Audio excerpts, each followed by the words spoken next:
Hey y'all, I'm Erin Haynes.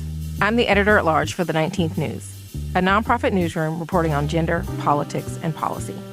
I'm also the host of a brand new weekly podcast from the 19th News and Wonder Media Network called The Amendment.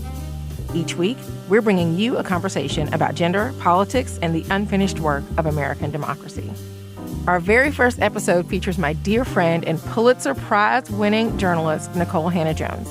It's out now, so please go listen and follow the show. On top of all of this, I'm your guest host for this month of Womanica. This Black History Month, we're talking about revolutionaries, the Black women who led struggles for liberation from violent governments, colonial rulers, and enslavers. These women had the courage to imagine radically different worlds, and they used their power to try and pull those worlds into view.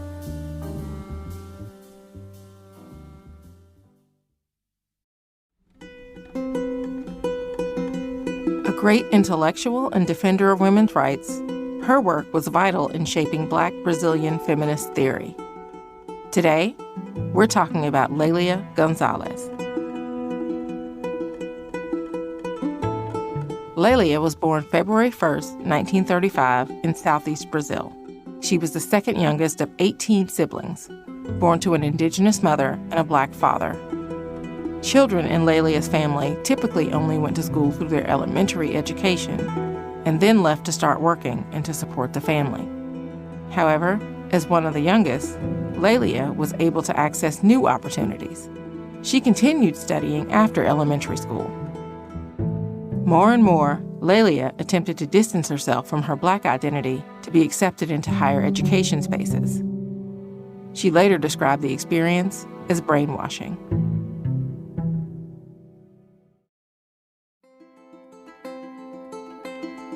Lélia attended university, where she studied history and philosophy. But when she married her first husband, a white man, her internalized division from her racial identity became unavoidable. Once her husband's family realized the couple was legally married and not just merely in a sexual relationship, they were outraged and strongly opposed the interracial marriage. Lélia realized she needed to undo the internalized prejudices she'd absorbed. She credited her mother as the figure that helped ground her back down into her roots, her people, and their reality.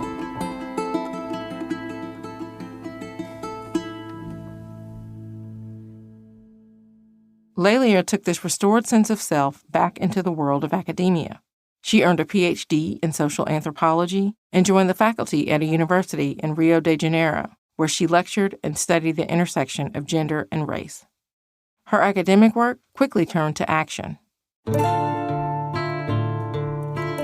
She was part of the Black Cultures Research Institute, one of the most renowned organizations of Brazil's Black movement in the 1970s. Lélia also founded the Unified Black Movement Against Racial Discrimination and Nzinga, the first community collective for Black Brazilian women.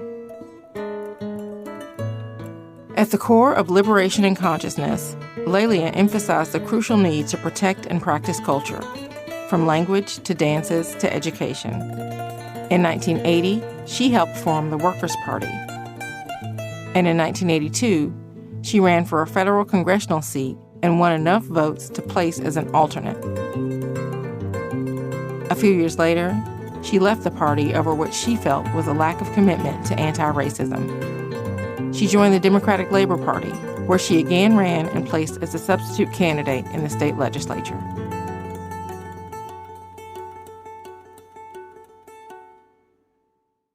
Following the end of a long military dictatorship, a rising movement around the re-democratization of Brazil was growing, and Lélia stood at the forefront. From 1986 to 1988, Lélia participated in the creation of a new Brazilian constitution, which criminalized racism and domestic violence. The new constitution also granted territorial rights to Black communities founded by previously enslaved people. In 1988, Lélia published one of her most renowned articles, in which she coined the term Afro-Africanidade and popularized the phrase Afro-Africanidade. Both terms aim to center the disenfranchised Black and indigenous communities of Latin America and emphasized the role of Black and Indigenous women in the resistance to dominant groups. In 1994, Lélia passed away at the age of 59. All month, we're talking about revolutionaries. For more information, you can find us on Facebook and Instagram at Womanica Podcast. Special thanks to co-creators Jenny and Liz Kaplan for having me as a guest host. Talk to you tomorrow.